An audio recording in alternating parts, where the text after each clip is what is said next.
How's it going, everyone? Welcome back to Collect and Reflect. This time we're going to be taking a look at the second generation Integra, which was produced by Honda, or Acura if you're from North America. The reason for this is because in the 1980s, the Japanese government introduced export restrictions on automobiles, and it became more profitable for them to just export more expensive cars. So in 1986, Honda created Acura as the very first Japanese luxury car company. And there's a special place in my heart for Acura because my very first car, which like real car, not diecast, was a 1991 Acura Legend.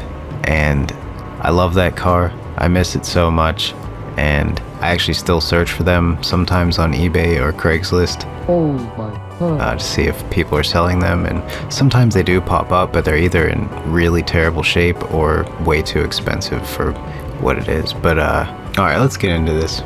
The second generation Integra was produced under Honda from 1989 to 1993 and under Acura from 1990 to 1994.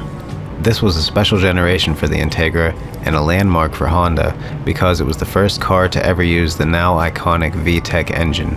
This new technology was present with the launch of the 1989 Honda Integra, but it didn't show up until 1992 for the Acura version.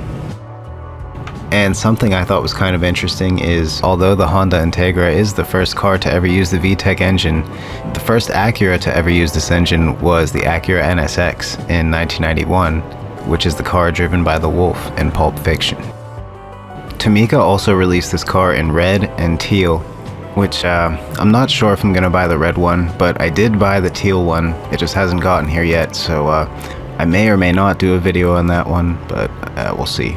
And I'm not really a big fan of spoilers, so this is gonna be a spoiler-free review. But alright, thanks for watching, and I'll see you in the next one.